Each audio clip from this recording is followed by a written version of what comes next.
Today, we're talking about red pill parenting for young adults. Part D. Electric boogaloo. I usually say the last thing. No, I got it this time.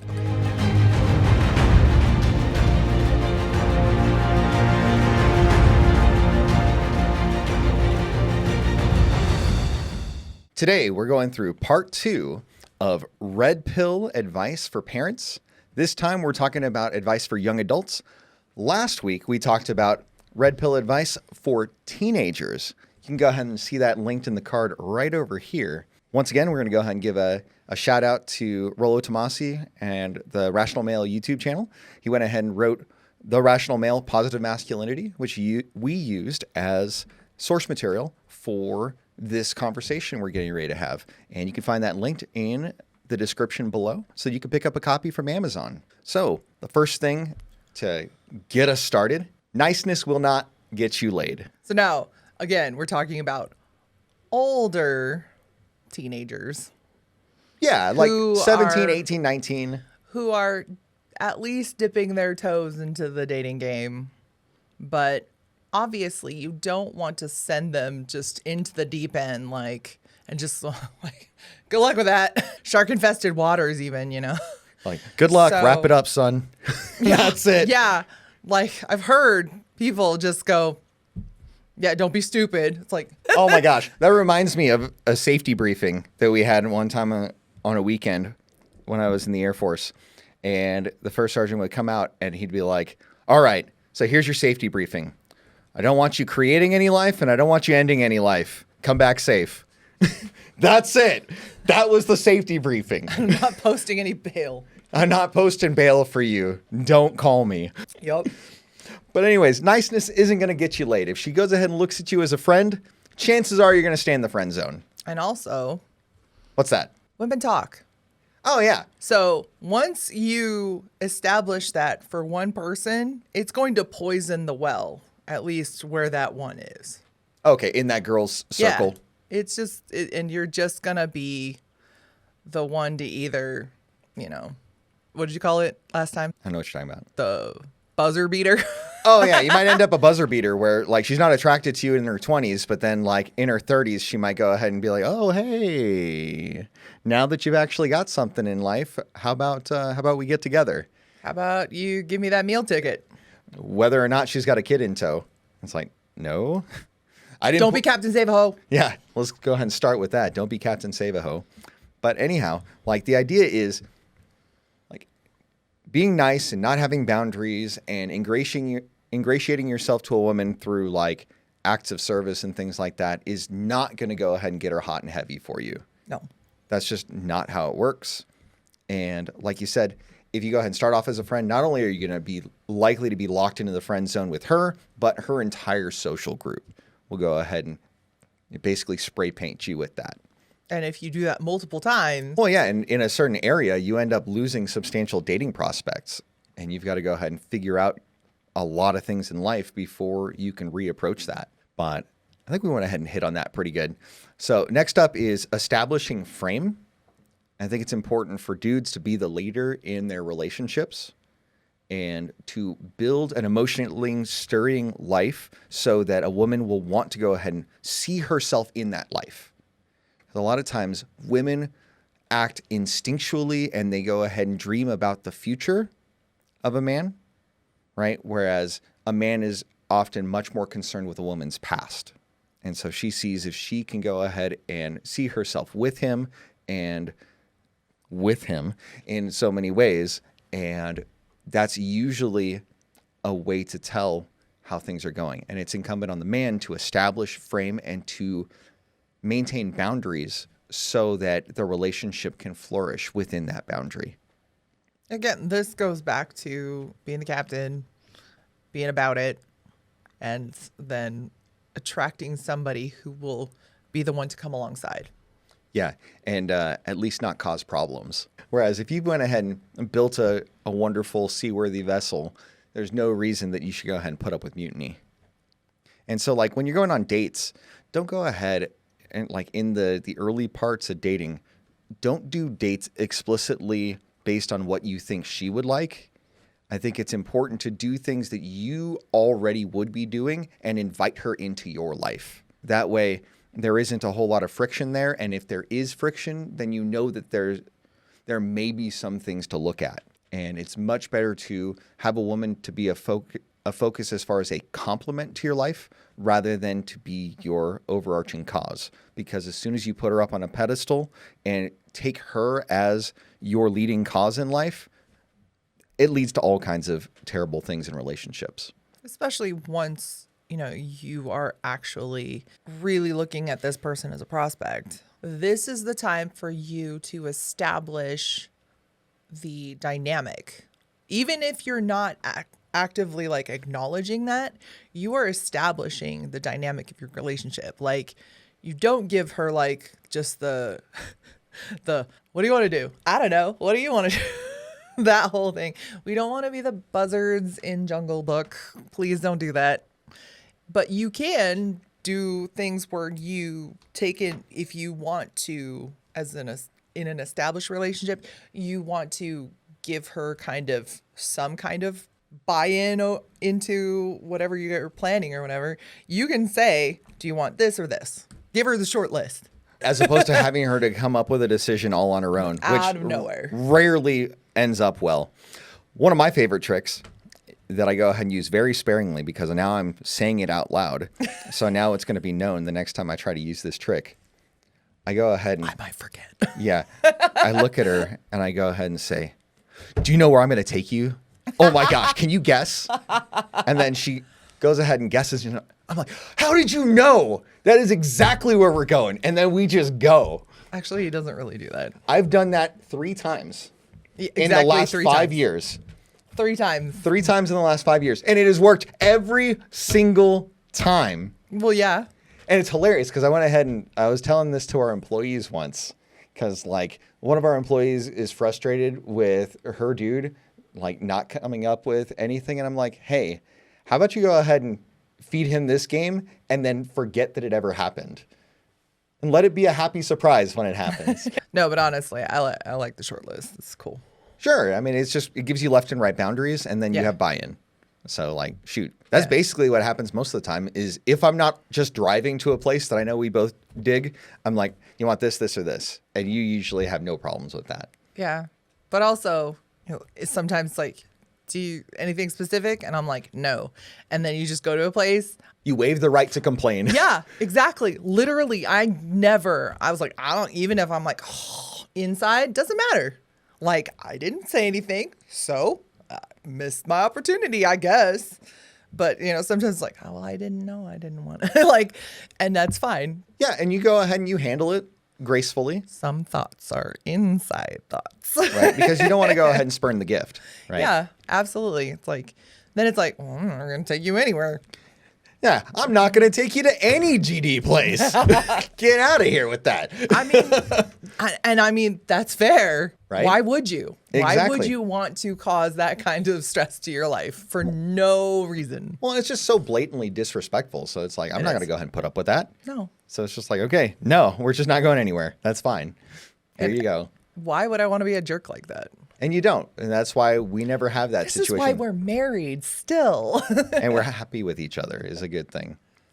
So before you get to the date, usually you have to ask somebody out. It is much better to go ahead and face rejection than it is to regret. So this kind of harkens back to last week where you go ahead and you miss all the shots that you don't take. It's the same kind of thing. If she's attractive and she gives you any signs of interest, go ahead and shoot your shot. And if it doesn't work, move on. No big deal.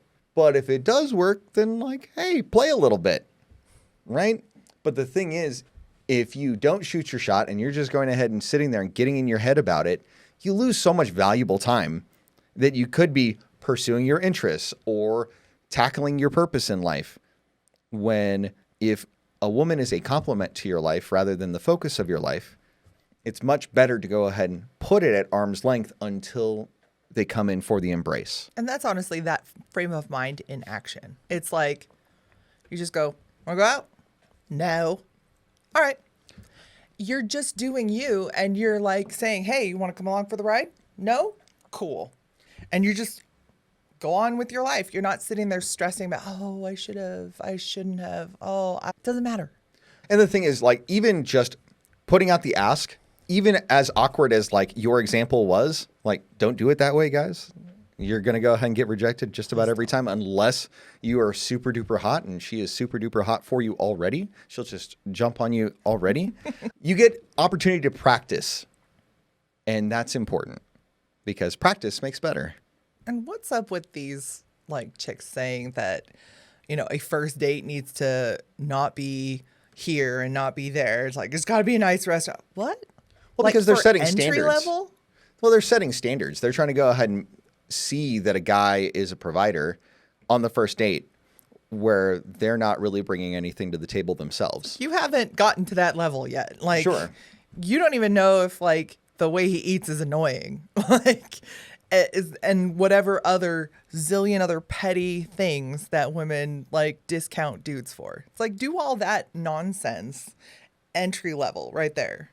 Why wouldn't you want to like go have coffee with some person and it's like, in 20 minutes what's up, and then you can decide if you want to like go to a movie or whatever the next phase is. Yeah. Like, why wouldn't you want a modular date? Oh, because it matters how much he spends. It's like, Well, because a lot of... Get out of here. Well, first of I all, can't. I think the idea of a modular date is something that is not commonly known. So we'll go ahead and break it down right quick. The idea of a modular date is you have like a 3-step plan for if things go well or if things do not go well. So usually it'll start with something small like drinks at a bar or coffee, right? And then if things go well, you can progress to something else. You can be like, oh, hey, I've had such a really great time with you. You want to go get something to eat?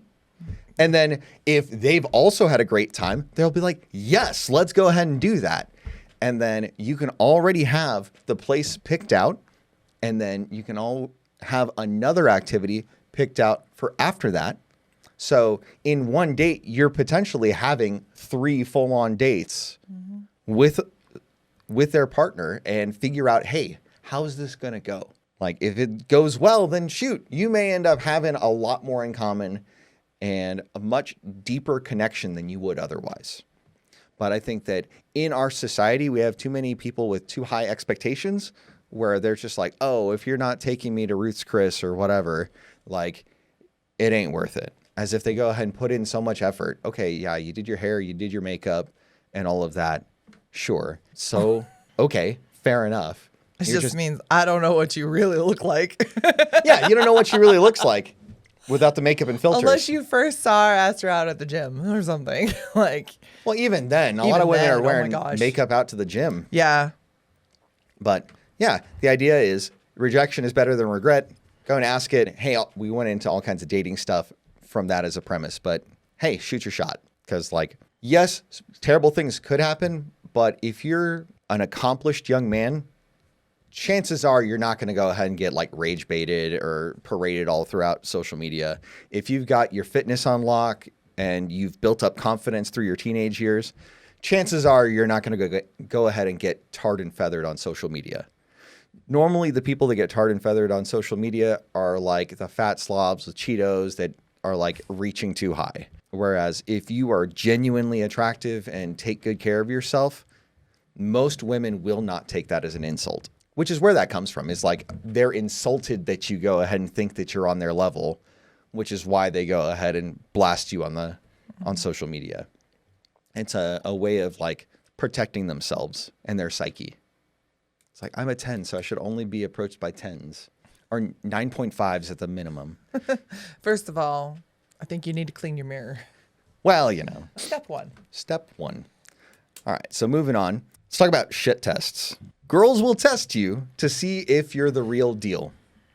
And if your words are matching your actions and you are consistently congruent throughout the way that you live and the way that you act and the way that you conduct yourself, you are likely to face fewer and fewer shit tests because she is more and more confident that what she sees is what she gets. However, anytime that there's a big misstep or a difference between how you portray yourself and how you actually are, the less confidence that she can actually have in you being the man that you say that you are. And so I think that this is a useful evolutionarily developed thing that women do that is annoying as all get out, but is a mandatory thing for women to feel that they are secure. Because if they feel like they're with the best dude that they can get, none of this stuff is happening. No. So if you actually get into like the committed phase of things where it's, you know, this is the one that you're not the one, but one that you're like really vetting, and she's still doing that. She doesn't like you that much, or you've got stuff to fix. One of those things could be right, or both of those things could be the case, right? Or she's just a jerk.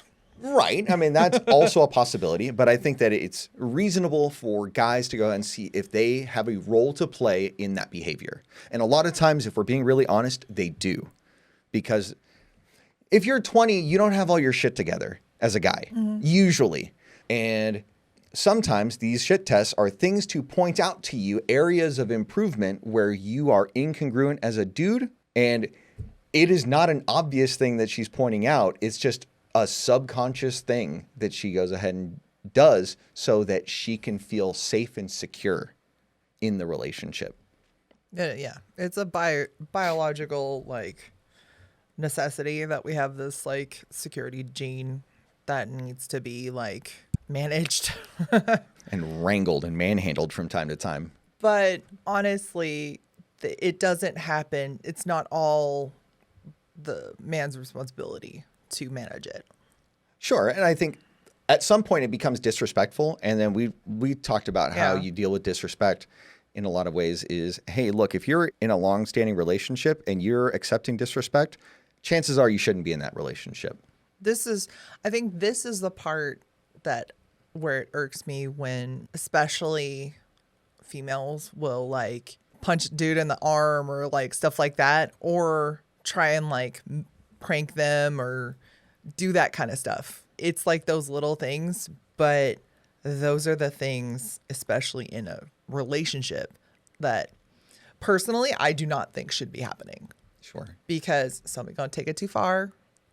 Usually she will, or, you know, he'll just like match energy and then she doesn't like it. And then it just, everything shuts down. Yeah. Sometimes it's an FAFO kind of situation, but I think it's interesting because at the very beginning of a relationship, the testing is there to go ahead and see if you're congruent.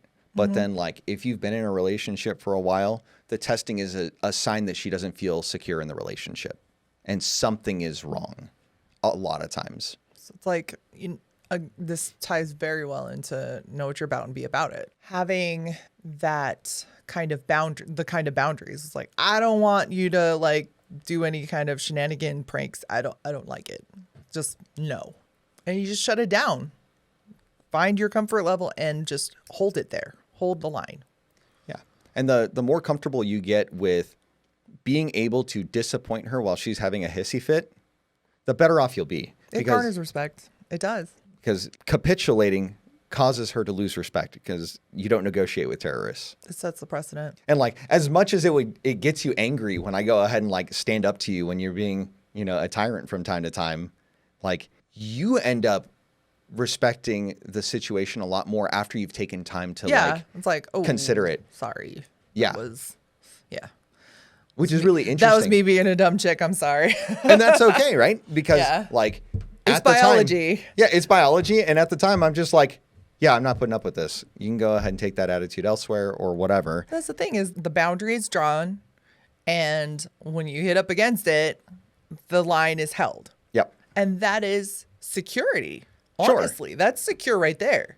Because you have a man who's in control, who's not controlling, but who is in control. Especially we're talking about somebody who's establishing a boundary for themselves and like the way that they want to participate in the relationship. Sure.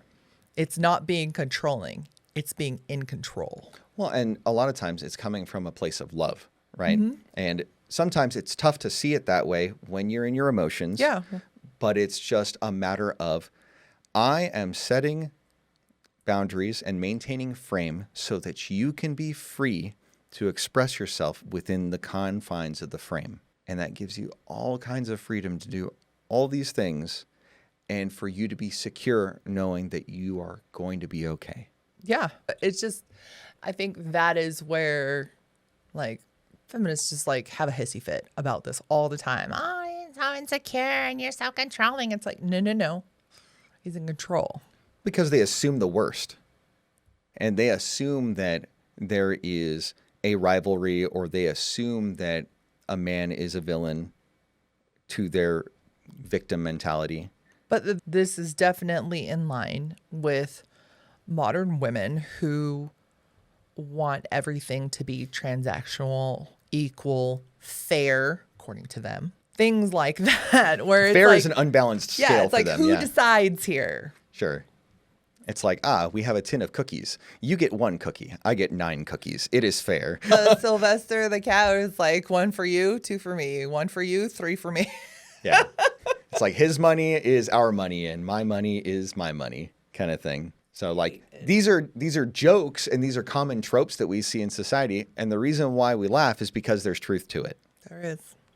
So speaking of truth, turns out that when you take a woman to church properly, things go better. So understanding female physiology and how to bring a woman to have a great time are useful skills to know, and it's important to know the plumbing because it turns out that life is so much better when you have a lot of fun doing the thing.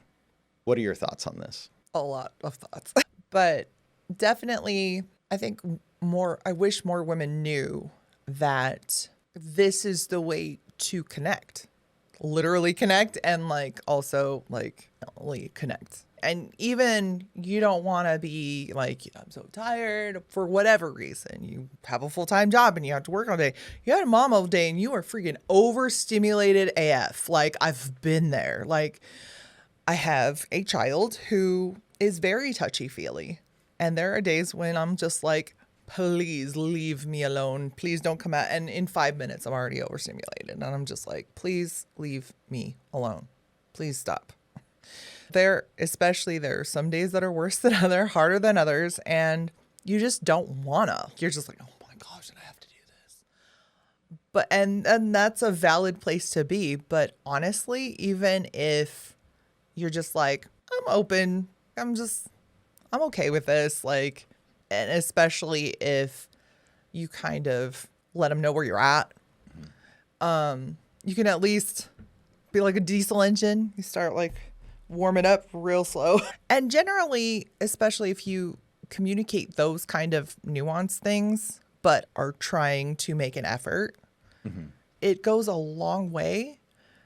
And generally, you have more fun. Like overall, you're like, wow, that was way better. And then you learn from that. Yeah. Kind of reminds me of last night where like, you were like, I thought we weren't gonna, and I'm like, oh, why wouldn't we be? This is kind of a normal thing. And then you're like, well, and you'd hem and haw for like 15 minutes. Well, and then it's eventually, already like after midnight. Yeah, and I was like, I gotta get up in the morning. We usually go to bed at like 2 anyway. But anyway, yeah, we're naturally night owls. Like, don't even think that. But the thing is, you were concerned that you wouldn't have enough energy to go ahead and handle your responsibilities today. And you're like, I can't do the spoons. Now, the reason why is because normally you get the whole around the world treatment and you get thrown all over the place and have a great time. But there's the small tour that could go ahead and be had. It turns out the 3-hour tour. Not the 3-hour tour. It's more like the 1-hour tour. But rather than the whole like round the world cruise. Yeah, sure. It turns out that like there are different things you can do to go ahead and make it make sense. You're telling him all our secrets. Yeah, well, it's just one of those things where it gets the point across, right? Yeah, it does. Hey, look, if you know the plumbing, it turns out that you can go ahead and make different length voyages work differently. Different itineraries. Yeah, because I mean, shoot, I know the buttons to push, and it's just one of those things where it's like, okay, well, let me go ahead and experiment with how many spoons this drains from you, and like, you have a great time every time pretty much. So it's one of those deals where it's like, hey, let me go ahead and try this and put together this custom package for you. And the thing is, like, I don't have to say any of it. I'm just like naturally leading you along the way, and you're just open and I'm following and ready for the ride, and you don't have any concerns. And it turns out that, this morning you were doing all right. Yeah. So It's just one of those things where sometimes maybe it's not whether you do or whether you don't. It's maybe how do you do? How do you do? And when you got a good mastery of the plumbing, when you're a master plumber, it turns out that you know how to reroute the pipes properly for different situations. Oh my goodness. Hey, you know what? Sometimes the pipes need rearranging, and other times it's just a couple of adjustments here and there. I was not prepared for this conversation. Hey, you know what? It worked out.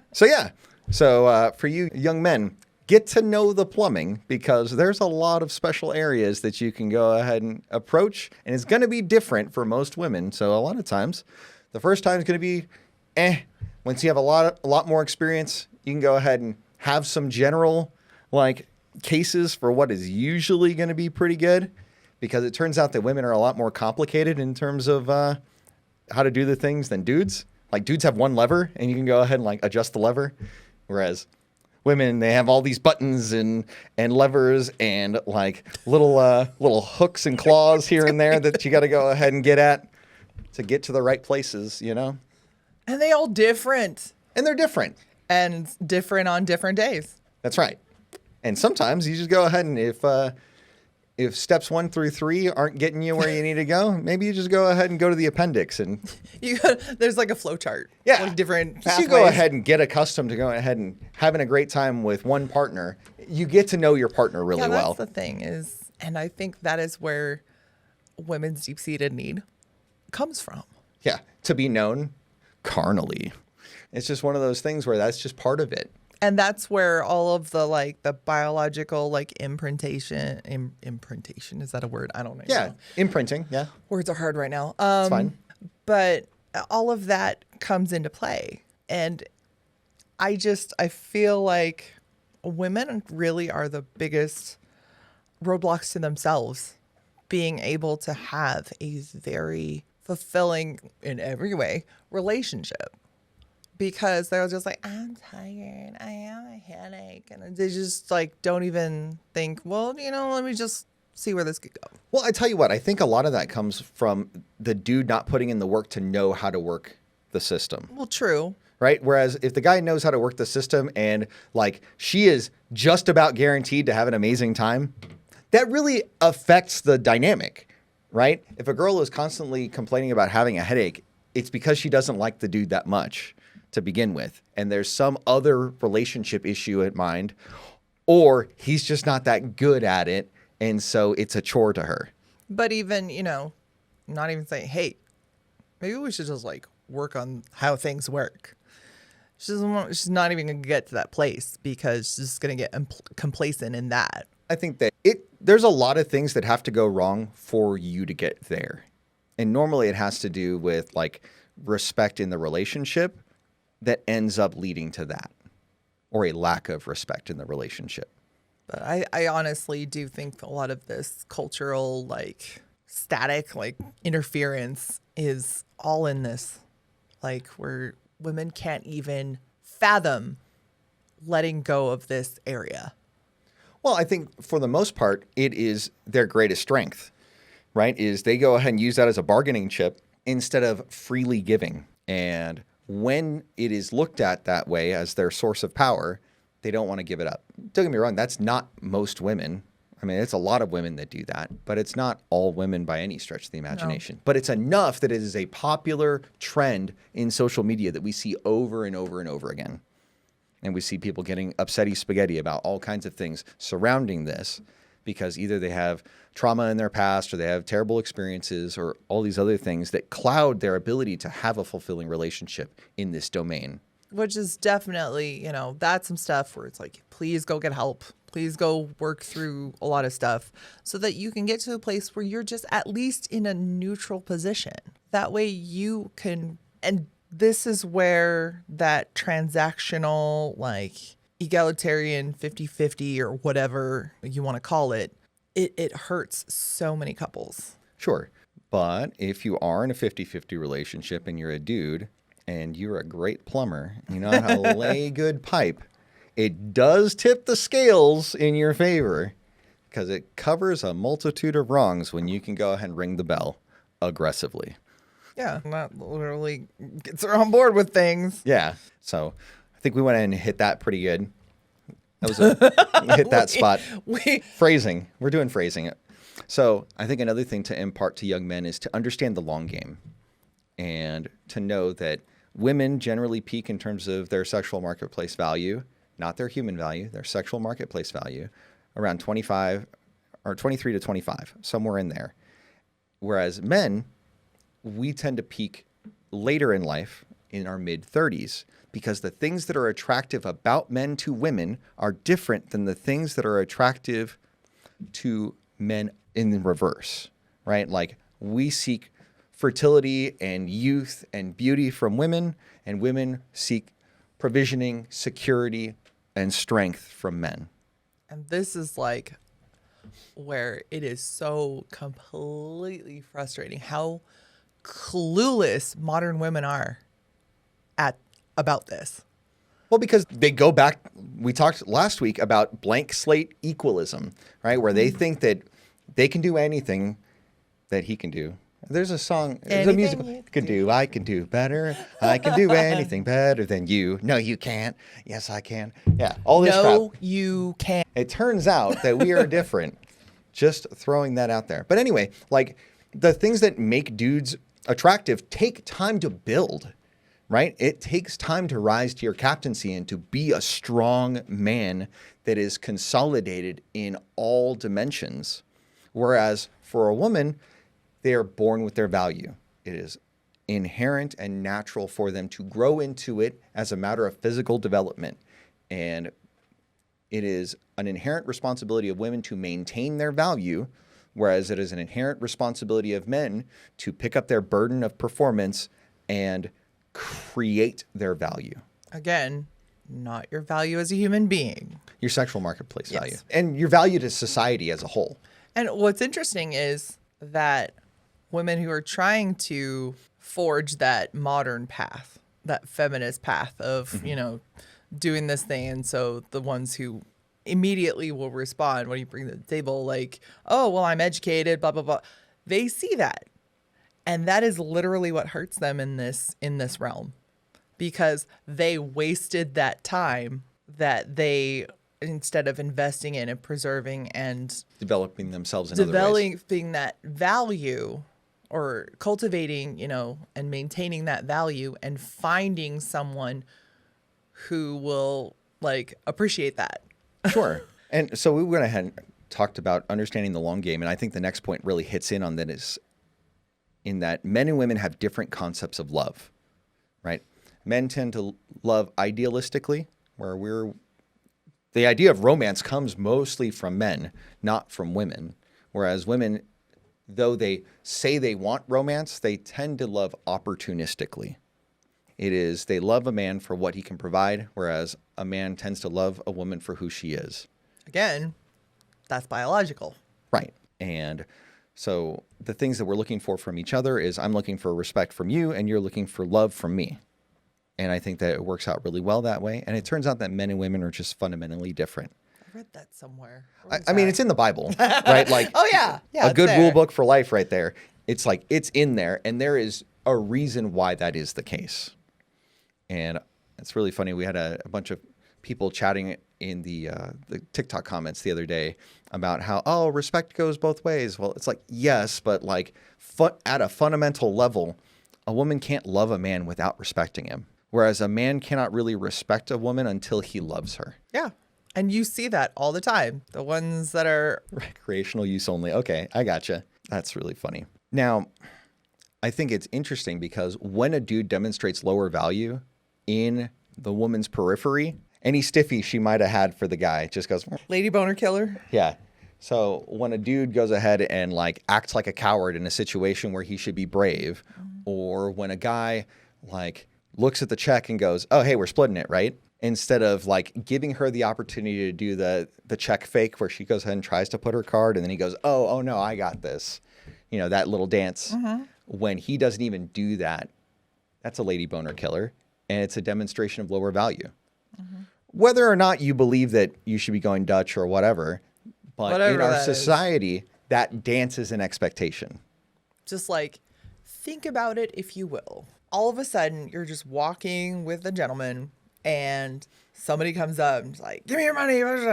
And if he sits there and starts to like just bolt, rather than he will take you and put you behind him to protect you, how does that sparkle with your jimmies there? Right. Like, come on, be honest.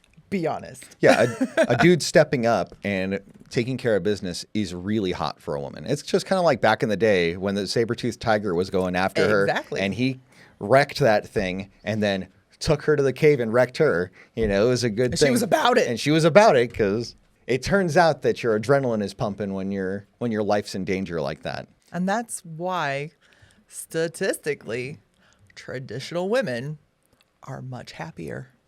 Huh. Turns out that is, in fact, the case. I said what I said. Yeah. You Now, can come at me all you want, but you don't pay my bills, and I'm super, super happy. yeah.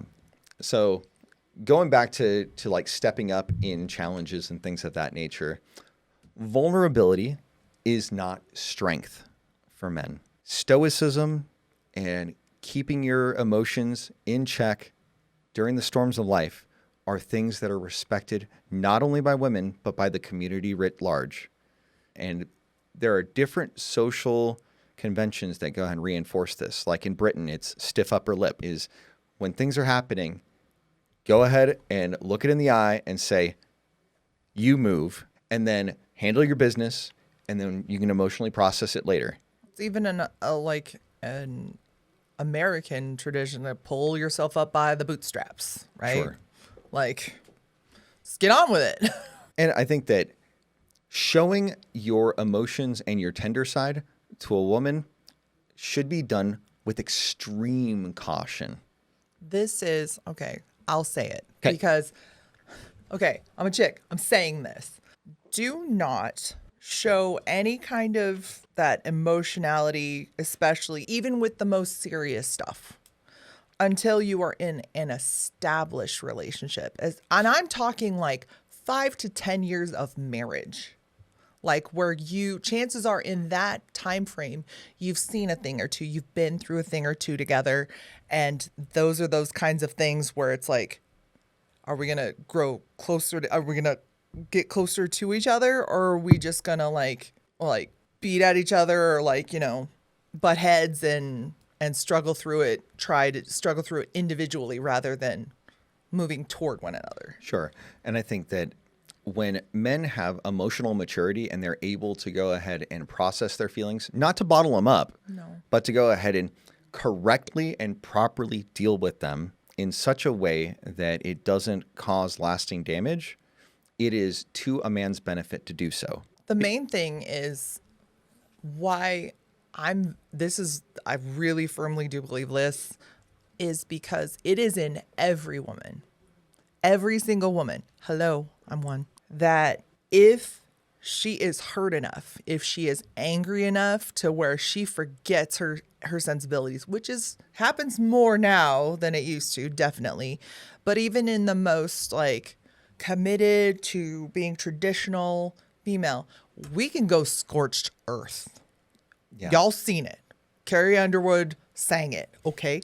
Sure. So you're talking Do not about give her anything that she can weaponize. You're talking about don't give her ammo. Yeah. Right. Until you all been through things, struggled together, and came through Heroes Forge. Well, I think it's just one of those things where like emotional comforting to her should be a reward for good behavior. I think that if she has demonstrated faithful service over an extended period of time, you can let her in on some things, but be really careful with what you let her in on, because if you go ahead and let things out too far, too fast, it can scare her and cause her to go ahead and shit test you about all kinds of other things, because now she doesn't respect you. Now there's all this doubt that's put into the back of her mind. Oh, is he really the best I can get? Let's go ahead and keep testing him to make sure that's the case. So vulnerability is not strength, but controlling your emotions and being responsible and mature about how you handle yourself is strength. Now let's talk about the medium is the message. Don't believe what they say. When somebody shows you who they are, Believe them. So what they do is the thing to watch, not what they say. I think this is reasonable advice for pretty much every relationship, but it is most important when we're talking about male-female relationships because men communicate directly and overtly, and women communicate indirectly and covertly. So a lot of times she will say something that is a confusing mess to you who is a logical processor, and she will behave in all kinds of crazy ways. And sometimes you'll just have to read the behavior and call it out for what it is.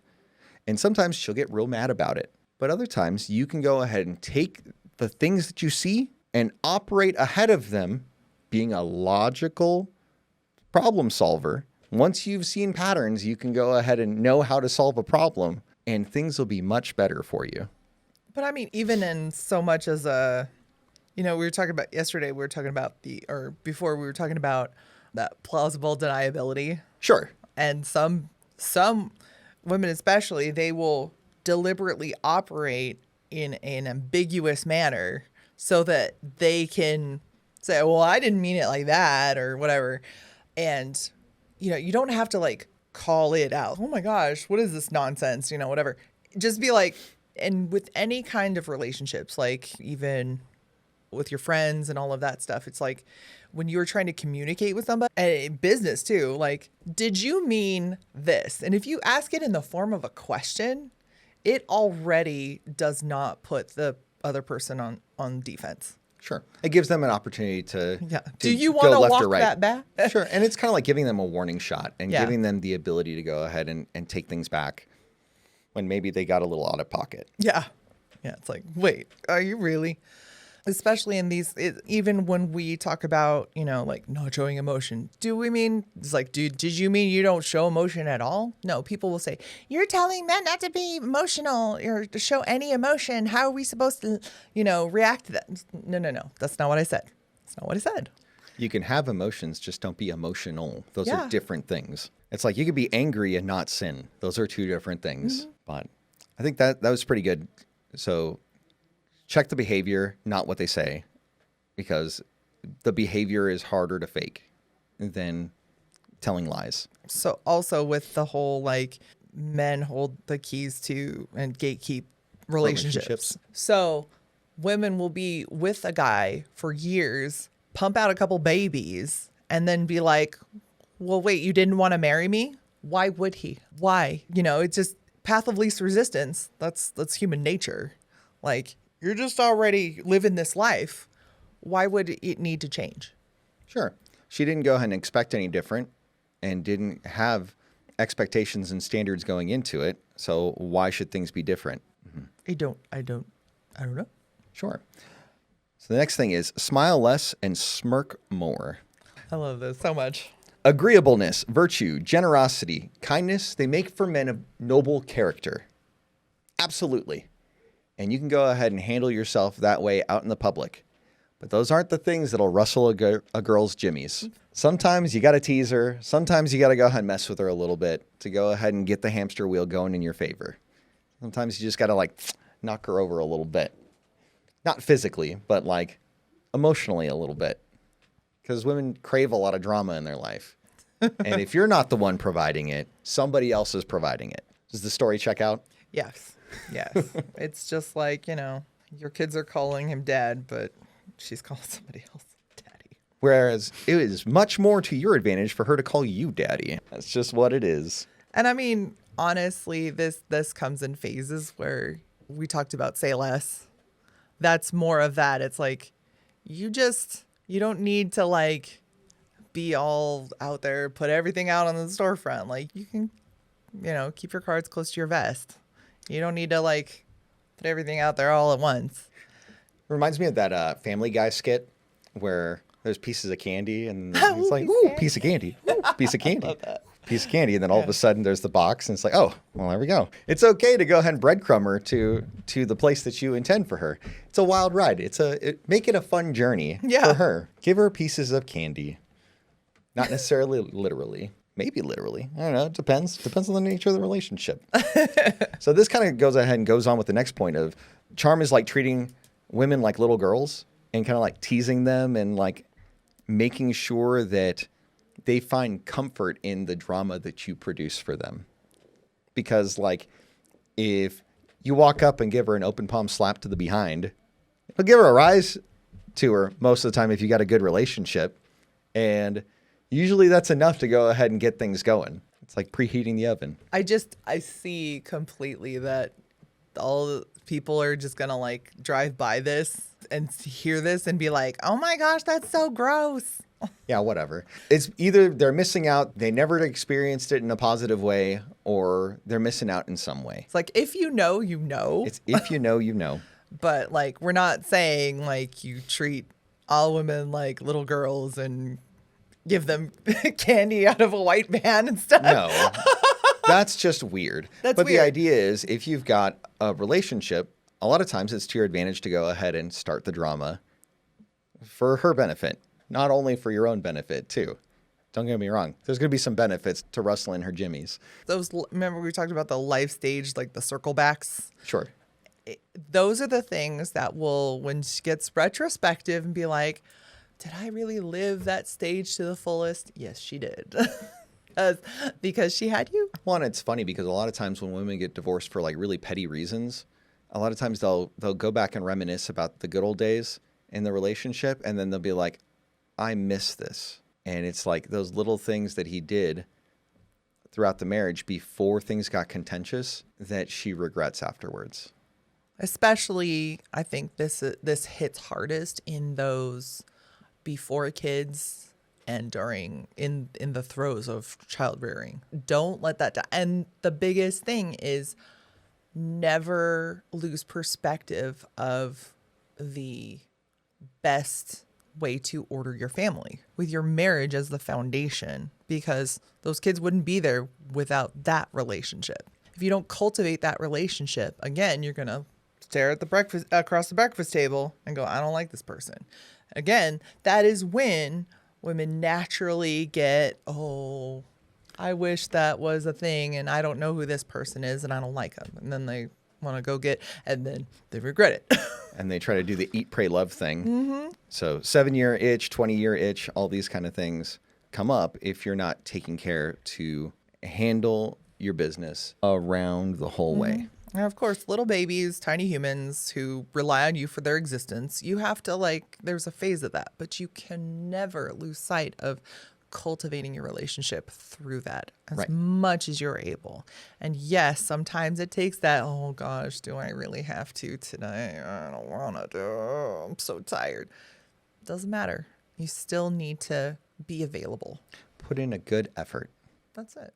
It goes back to willful compliance and how willful and willing compliance are good things, even if you aren't entirely enthusiastic to start, because normally if you know what's going on, the enthusiasm comes along the way. Mm-hmm.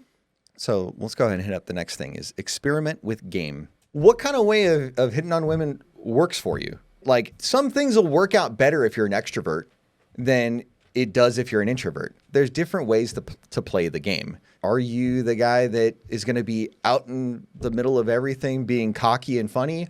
Or are you really more the reserved kind of guy that's more the quiet Clark Kent kind? Right? There's just different ways to play the game. And when you take time to experiment with these things, you can find what naturally fits for you so you can have a better time approaching and you can have a better time pursuing those that show you an interest.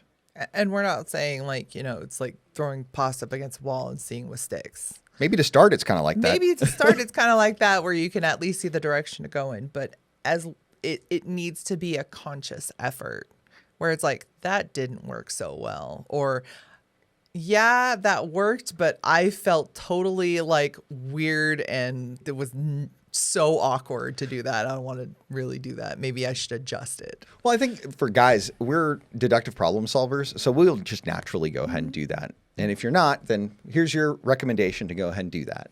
Maybe you should look into that. Look into that. If you need to put up a spreadsheet about your different kinds of attempts and your different lines and your success rate with the different lines, by all means, go ahead and nerd it up. Do what you need to do to go ahead and get your proficiency. But the point is, get your reps in, find what's comfortable so that you can attain some level of competence in that arena. Because guess what?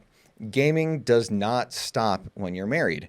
it is very useful to be able to go ahead and schmooze and sweet talk your lady and rustle her jimmies in various ways, because there are different buttons and levers to pull and press depending on what's going on. Speaking of which, you've heard of ovulatory shift, right? Yeah. We've talked about this a little bit, like talking about like when she picks somebody, it's like sometimes, especially on like hormonal birth control, it's like she was a completely different person picking a completely different person. And who is this? Wait, what?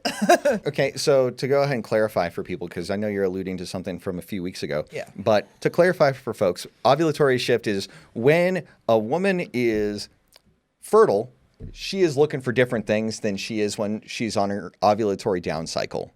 When she is able to get pregnant, she's looking for more rough and tumble alpha kind of stuff.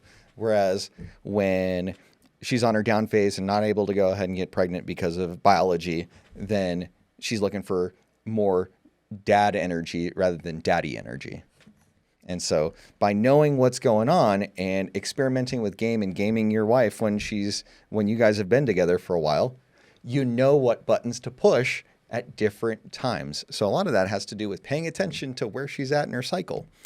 You don't have to map it in a calendar. In fact, if you do, don't let her ever see it. No. Just don't let her know that you're mapping it.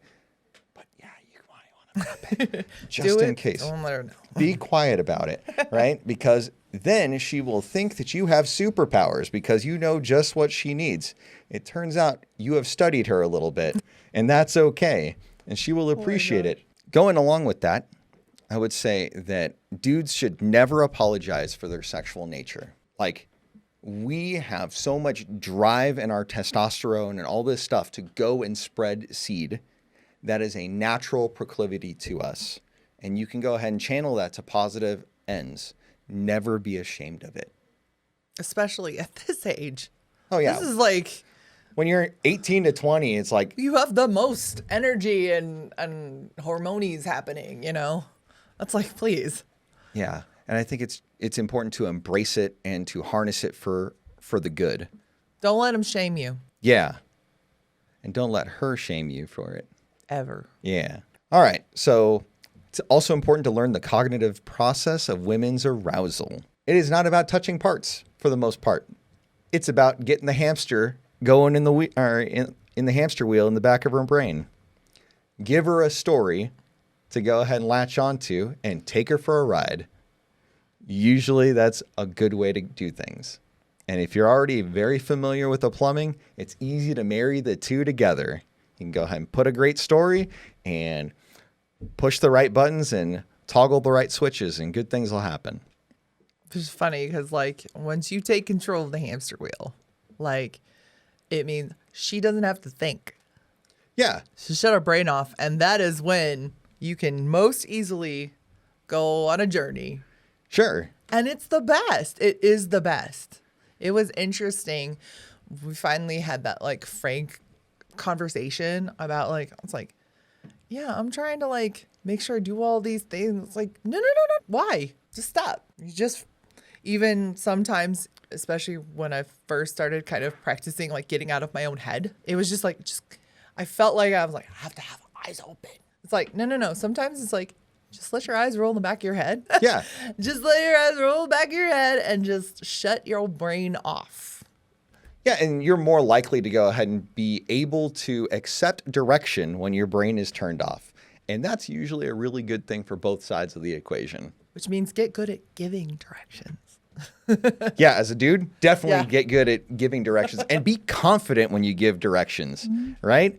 And it's okay to be a little bit growly and to go ahead and, get there, because she will appreciate it normally. If she Also- loves you, Yeah. and if Also, she respects you, she'll do the things. when you're a parent, I'm pretty sure most parents, it's especially if you are a teacher, you know that yelling only gets you so far and then they tune you out, right? If you talk a little lower, a little quieter, but you're saying interesting things, they're like, wait, what? They get quiet. Like, kids respond into, like, by paying attention, like listening. It's like, oh, hey. It means they're mentally open to input rather than just like doing whatever the heck they want. It turns Same out thing. turns out women are the same way. Just lower your voice a little bit and talk nice and slow and comforting. And there you go. It's funny how there are more and more ways that when you think about it, that women are like toddlers. Sure. And the thing is, like, it's one thing not to shame them. You just accept that that is what it is. And then you learn to live within the rules. Yeah, and this isn't shaming. We don't shame here. Yeah, at least not on that, right? No. We'll shame all kinds of other things, but like, I'll shame the shaming. but That's what this I'll do. kind of thing, like where a lot of times women act like toddlers, sometimes it's just a fact of life, and you go ahead and accept it, move on with it, and then learn to play the game based on the rules that are ahead of you. Now, speaking of rules ahead of you, I think it's important for dudes to be aware of SMV ratios, where like, hey, the dude wants to always be about 1 to 2 points up from his lady. I think that's usually the best place for him to be, because that goes ahead and meets with her hypergamous nature, where she will be less likely to consider other options because she'll believe that she's with the best she can get. When there's a differential, you don't want there to be like a huge differential, because then she'll get really concerned about different things like, oh, is he going to swap me out? And all these other things that are just like existential dreads for women if there's too much of an imbalance. And if there's too much of an imbalance the other way, like the relationship's going to end because it's not advantageous to her. And we talked about how oftentimes women are kind of selfish, and if they're not getting out of it, they're getting out of it. But I mean, a comfortable buffer is always a good idea because, we get into different phases. We kind of slide a little bit or start going, oh my gosh, I got to work on that. And so you keep a comfortable margin of error there. Yeah. So that she can't just go ahead and have like a divorce revenge body. If Yeah. you're already on your grind and you're already taking care of yourself that way, like that's not a weapon that can be put on the table, really. But especially, again, like toddlers, or even if you look at dumb people on the road, when you are trying to pass somebody, they just naturally, no matter what, it never fails that as you're starting to pass them, they'll see you and start to speed up a little bit. Like when that gap is very small or equal, they'll want to like dial it up. And then we've seen or we've talked about at length, when that happens, when you're all on equal footing, this is not going to respect you anymore. Sure. And I think it's important to recognize that because dudes look for different things in women than women look in dudes, the physical element is not the only element that men have to go ahead and dial up on. You can go ahead and have a better attitude, like more drive to your passion. You can have more congruent living. You can have masculine achievement. These are things that could also improve your standing, not only in your relationship, but also in the marketplace as a whole. And those things matter. Whereas youth, beauty, and fertility are the primary drivers for women, right, in terms of their attractiveness. Mm-hmm. That we talked about that. We're going to go ahead and circle back to something that we had mentioned early on in the teenager version of advice from the Red Pill. And the first piece is practice makes confidence. We talked a lot about confidence, and we talked about competence. And the bottom line is your success in various games have to do with the amount that you practice. Are you putting in the reps? Are you putting in the 10,000 hours to be a master at your craft? If you are, it is incredibly easy to be confident in any line of endeavor that you put the work into. And the reason why we've circled back to this is really this should be gradually introduced, even from the time that, you can let your son go and ask for some, I don't know, mayonnaise or something, at a burger joint. Yeah, when he's young. Like send them to go do a thing. You could do it yourself easily. Take them to do these little things. Tell them to go ask the mom across the park playground for a tissue, whatever.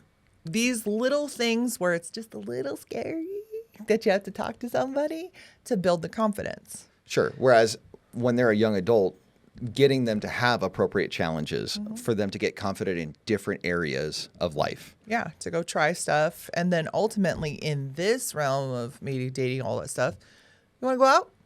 No? Okay. Sure. It's nothing. It's not even a, oh my gosh, she rejected me. If she did, that's fine. Move on. It It's ain't no okay. thing. On to the thank you next. Yeah, it's not your day, and maybe you just need to work on yourself or your approach. There's any number of things that you can do to take responsibility of your results on your part. But it's also important to know that it isn't all about you. And sometimes there's just stuff going on with her, and sometimes it's just a fundamental mismatch. Which you want to find out as early as possible so you're not wasting your time. Sure.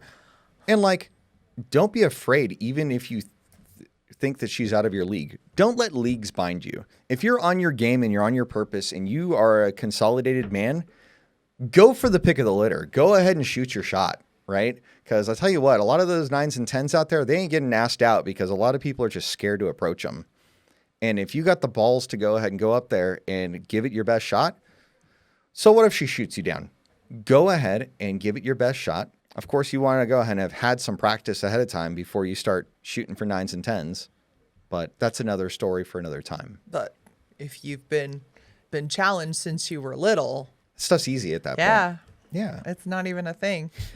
And I think that is the biggest disservice that this culture has given men, is that they don't know what that they have this choice. They have the power to choose these different things. Because we don't talk as a society about how men are the gatekeepers of relationships and women are the gatekeepers of sexual access.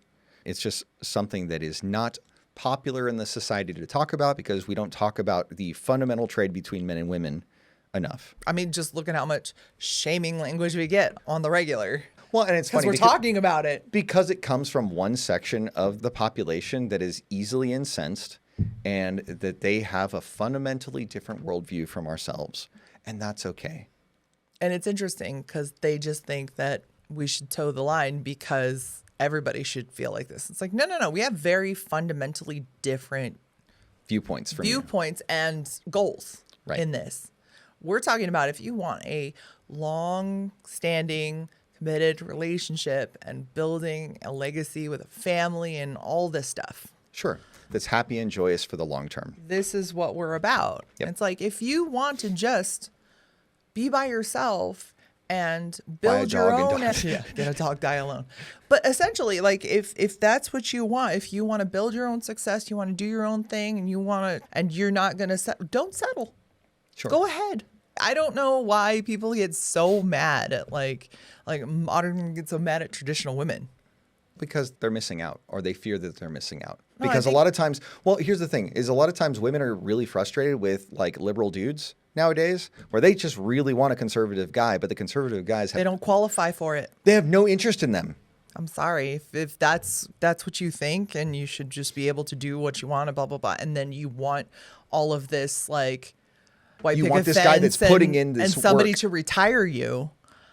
You don't qualify. Yeah. And especially if you really want this for the long term, you need to start early. Well, and you need to preserve your value and be really mindful about it. Yeah, you need to start early doing that. You don't just squander your youth by, I'm going to be a girl boss and blah, blah, blah. That's great if you can do that, gradually as you are building a life with somebody else, if that's what you guys agree that's okay to do. Yeah. But you can't just decide in a vacuum and then have this too. Yeah. You can't. There's just, we don't live forever. All right. Now, the last point we're going to hit is that life is risk. Again, go back to this. Yeah.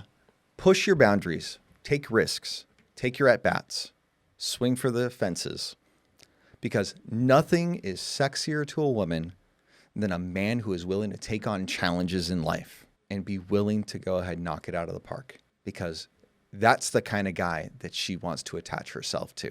She wants to be proud to be his. You don't want somebody who lives in a bubble. How are you going to find someone else to come along for the ride if they live in a bubble? Yeah. So that's a good place to land the plane at this point, is that life is risk. Put in your reps. Do the work. Don't be Captain Sabaho. And don't fall for chore play. I think these are some basics that we can go ahead and sprinkle in here. And adolescence sucks. Yeah, and adolescence Help them sucks. through it. Once again, thank you so much for Rollo Tomassi for writing the book, The Rational Male, Positive Masculinity. Got a link to it down in the description below. If you'd like to go ahead and see more from us, we've got videos linked right up there. And if this is the first time seeing us, by all means, come on and join up and subscribe right over here. Thanks so much for your time. Make it a great day.